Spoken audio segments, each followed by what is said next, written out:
Les amis, bonjour à tous, j'espère que vous allez bien et que tout se passe pour le mieux pour vous. On y est. On se retrouve enfin pour la saison 4 de l'attaque des Titans. Et je vois des petites têtes parmi vous qui n'étaient pas là depuis très longtemps. Donc re-bienvenue, re-coucou.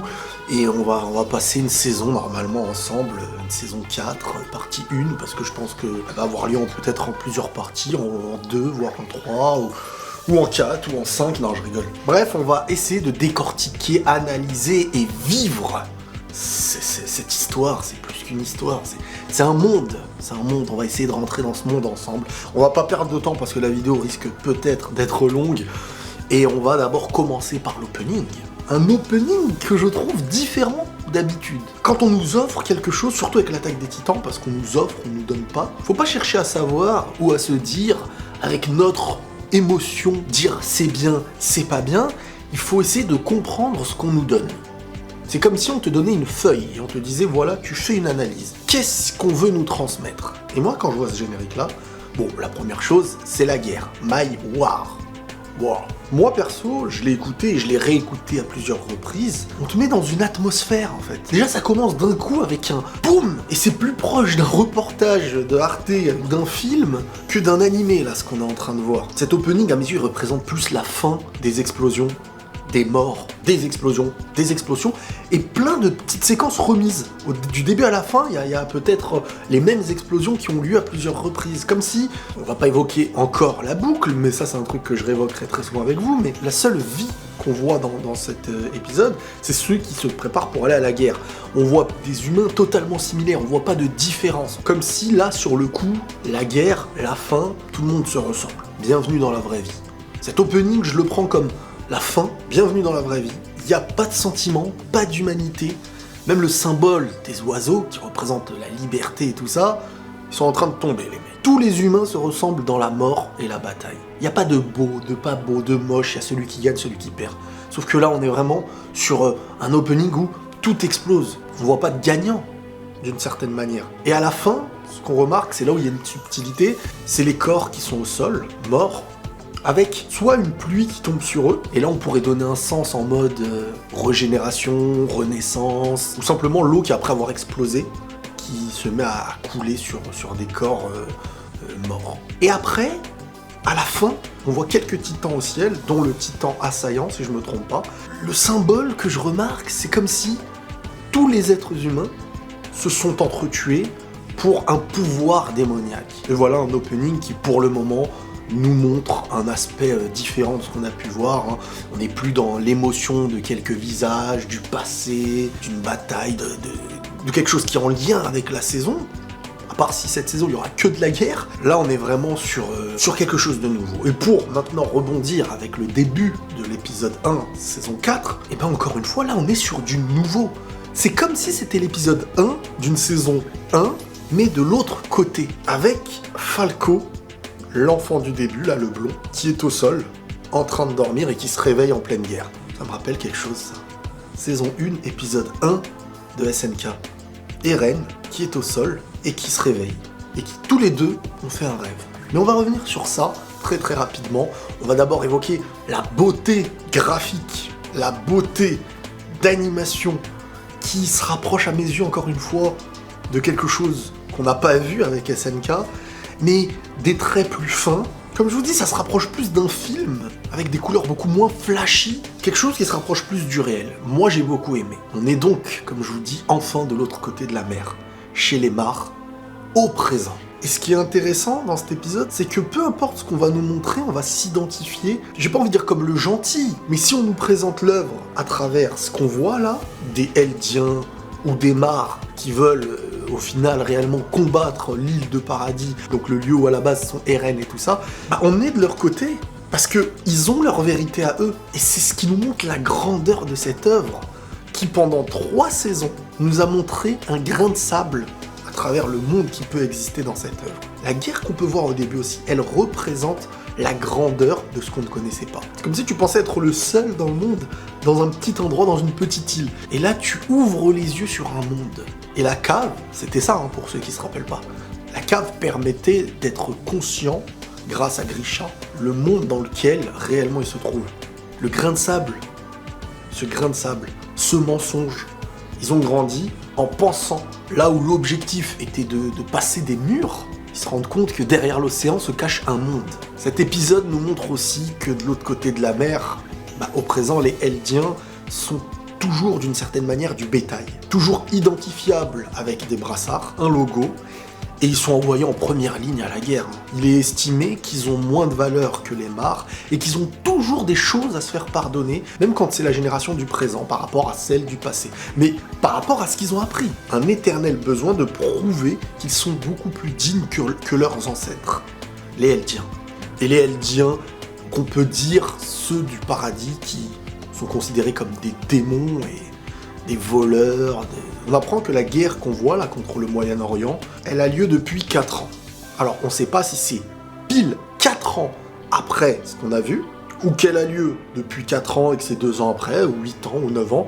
J'ai un peu du mal à bien comprendre, on va essayer de bien analyser ça. Ce qu'on remarque dans l'épisode, c'est que Reiner, Sig, ils sont présents, et cette guerre a lieu à cause de l'échec des Mars, des Eldiens Mars, on va les appeler Reiner, Sig, Annie, Bertholdt. Leur échec, la perte de certains titans, du pouvoir donc que les Mars possèdent, parce que les Mars sont grands grâce au pouvoir des titans primordiaux. En ayant perdu certains titans, ils se sont retrouvés attaqués ou dans une guerre qui n'aurait peut-être pas eu lieu s'ils étaient toujours en possession de certains titans primordiaux. Et c'est à cause de la perte de pouvoir de Mars que cette guerre a lieu. On revient sur Falco.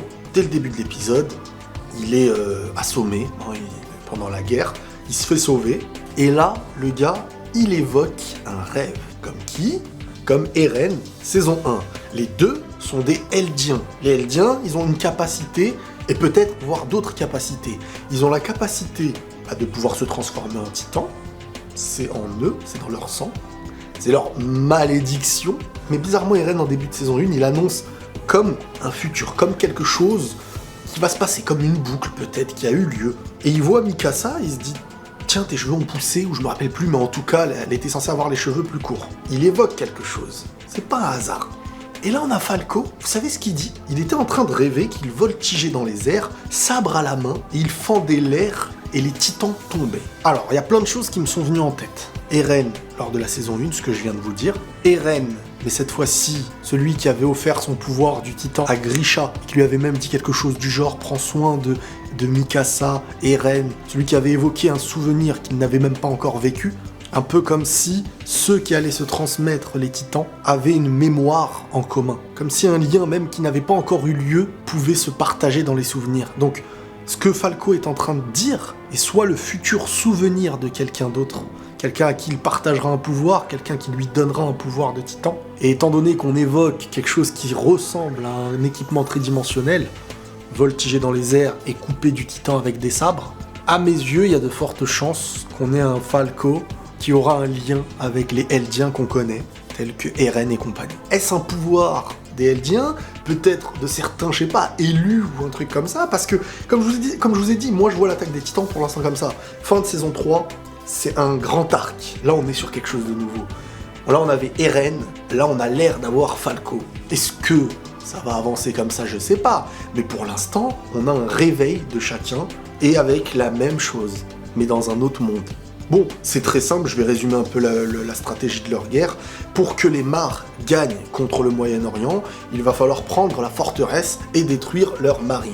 Mais tout ça, là, pour finir cette guerre en beauté et réussir à la gagner, il faut réussir à détruire les canons, les forteresses, le train qui possède lui aussi des canons, parce qu'on est là, dans une époque où les titans ne font plus l'unanimité. Les titans sont une force, sont une arme, mais il y a des armes en face qui peuvent vraiment les détruire. On n'est pas à Shiganshina où tu essayes de te bagarrer avec 3 cailloux et risquer ta vie. Là, t'as des armes capables de détruire de la cuirasse du cuirassé.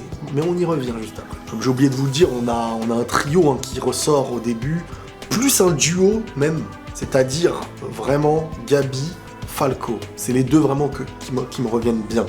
Après, on en a d'autres aussi, mais les deux qui me reviennent, c'est Gabi et Falco. Les 3 enfants qu'on nous montre au début sont annoncés comme des réceptacles potentiels pour devenir le futur titan cuirassé, afin d'être le prochain guerrier qu'on enverra peut-être sur l'île de Paradis afin de faire sa mission. Tout comme Bertholdt, Annie, Reiner, Sig, etc. C'est un honneur pour les Eldiens de servir Mar, d'utiliser leur pouvoir et de pouvoir être la succession, j'ai envie de dire, de certains titans primordiaux, etc.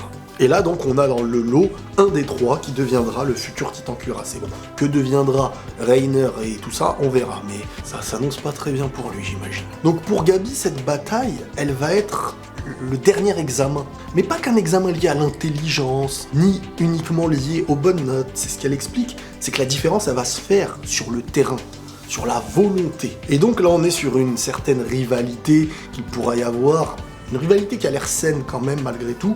Je sais pas si elle restera saine par la suite, mais là, on va vivre peut-être l'étape qu'ont pu vivre Reiner, Bertolt et tout ça, avant d'être le guerrier, avant d'avoir les honneurs, étant donné que c'est des gens qui sont vraiment, à la base, rabaissés pour leur sang. Et là, on a une belle transition. Au moment où on évoque la succession future du titan cuirassé, on a Reiner de retour, avec un petit boucle, le mec, qui vient évoquer les années donc, qui se sont passées, un peu plus âgé, et on a Sig, le titan cuirassé et le titan bestial. Et donc on a la volonté de Gabi de porter le destin des Eldiens et d'éradiquer ceux qu'ils appellent les maudits démons.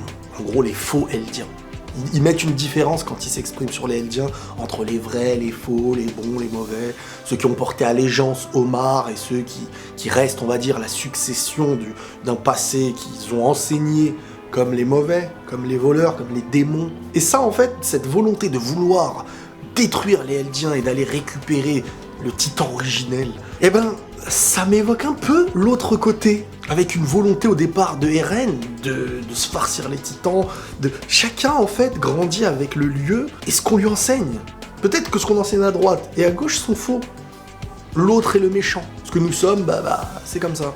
Et c'est quand on apprend la vérité, parfois qui est dure à trouver, qu'on est mis en danger et que notre vie est chamboulée aussi. Par exemple, Eren, sa haine à travers les murs et les titans, c'était le manque de liberté, cette envie de sortir et découvrir, mais aussi ensuite les titans qui lui ont tout retiré. Mais du côté des Eldiens qui vivent chez les Mar, leur objectif, c'est de retirer la malédiction qu'ils vivent même au présent à cause des anciens Eldiens. Pour eux, c'est à cause des anciens Eldiens que ce qu'ils n'ont pas choisi d'être aujourd'hui se voient être maltraités, envoyés en bétail, l'obligation de porter un brassard, considérés comme des sous-hommes aujourd'hui. Et là, on est encore une fois sur la volonté de nous mettre à la place de chacun. Et c'est ça qui fait la richesse de cette œuvre, c'est qu'elle nous met sur la construction d'une histoire qu'on pense pendant 5-6 ans être la base, le noyau, pour nous expliquer que c'est le grain de sable à côté de tout ce qui existe. Le fait de voir des guerres ailleurs, en dehors de l'île de Paradis, nous montre que le monde est vaste, grand, et qu'il avance comme aujourd'hui, malheureusement, dans notre monde réel, alors que ceux qui s'imaginaient être le noyau du monde et les derniers survivants sont au contraire ceux qui sont qu'un grain de sable, comme je l'ai dit, au milieu d'un océan. Et là, on revient sur les titans. On entend « Envoyons-leur le mâchoire et le charrette », Galliard et Pique. Donc là, on a le nom de 2 nouveaux titans. Mais j'ai pas envie de dire nouveau parce que le mâchoire, il a l'air d'être et de se battre de la même façon que le titan d'Ymir. On apprend que Ymir s'était donc sacrifié pour rendre le titan, saison 3, partie 1, je crois, on avait vu ça. Et le titan charrette, c'est le titan qui était avec Sig, envoyé donc à l'île de Paradis pour essayer de se farcir les Eren et tout ça, là, saison 3, partie 2. Sauf que la différence, c'est que là, ils sont avec des armures, parce qu'ils sont face à des personnes possédant des armes, des canons capables anti-titans. Voilà, des canons anti-titans. Mais les Mar sont vraiment maintenant de plus en plus stricts et dans la peur d'utiliser leurs titans primordiaux, vu que ils en ont déjà perdu. C'est pas toujours la priorité du moment. C'est comme un peuple qui possède des bombes nucléaires ou je sais pas quoi, et qui d'un coup n'en possède plus. Tu rentres en guerre plus facilement contre eux, et ils ont compris que la stratégie, elle est avant tout de garder leur puissance, quitte à envoyer des Eldiens en première ligne se faire tuer. J'ai aussi beaucoup aimé le moment où on sent que certains vont être envoyés comme des kamikazes et la peur du front, la peur de la guerre, la peur de la mort, elle est très bien retransmise aussi.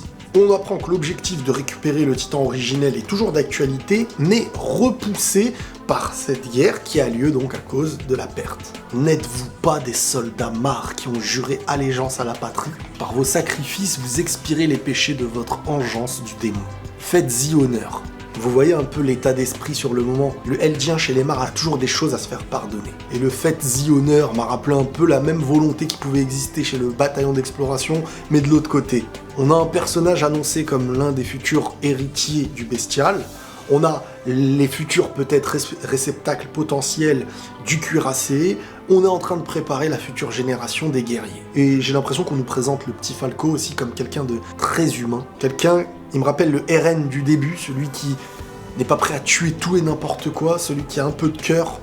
Même si RN est très vite parti sur la haine contre le Titan par rapport à tout ce qu'il a perdu. Mais on voit quelqu'un d'humain quand il essaie même de sauver un ennemi, mais l'ennemi qui lui dit, par la traduction de son ami, « Ne me touche pas, tu vas me souiller, sale démon ».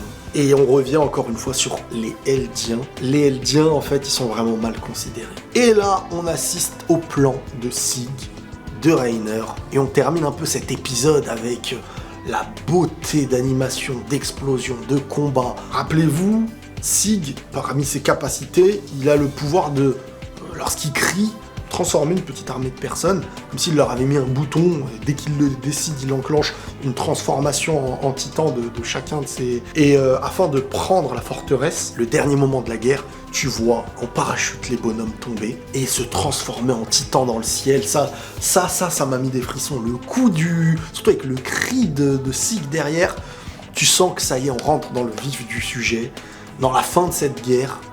Mais on nous montre un peu les capacités, on nous montre le lieu, on nous montre la manière de se battre, on nous montre la stratégie des Mars qui envoient les Eldiens, les Titans, comment ils sont utilisés. Et on a des belles paroles, par exemple Reiner, quand Reiner est en train de descendre en parachute, j'ai bien aimé cette séquence. Décidément, encore un mur, j'en ai ma claque des remparts.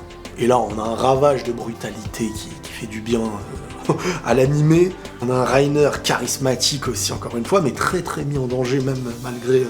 sa tenue cuirassée, enfin sa tenue, son corps cuirassé.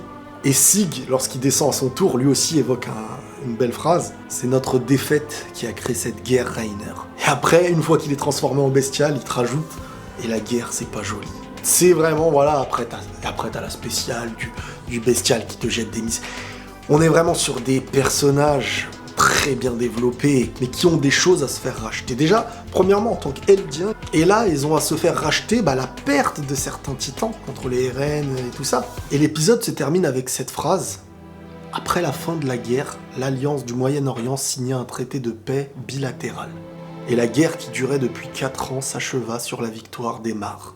Il était évident que l'ère de domination absolue des titans allait vite être révolue. Il devenait urgent pour Mars de remettre la main sur le pouvoir du titan originel. Si on comprend bien, cette guerre nous montre que la perte de titans primordiaux, la puissance de Mars commence à s'affaiblir, que les titans ne sont plus la puissance absolue et qu'il faut très très vite aller chercher ce titan originel. Donc Mars est un petit peu en état d'alerte, même s'ils viennent de finir cette guerre. Et que l'objectif, voilà maintenant, est de reprendre le titan originel. Donc, là, si je me trompe pas, on va être sur des préparatifs pour aller retourner sur l'île du paradis. Cet épisode nous montre rien, on voit pas RN, on voit personne, on est que de l'autre côté. Donc on peut pas encore savoir ce que sont devenus les autres. Avec cet épisode, on rentre directement dans le vif du sujet. On évoque les Mars, on évoque ce qu'il y a au-delà de l'océan, au-delà de la mer, et ce à quoi vont devoir se confronter les RN et compagnie. Voilà les amis, j'espère que ce débrief vous aura plu. On se retrouve très très vite pour l'épisode numéro 2 la semaine prochaine. Prenez tous soin de vous et la paix sur vous.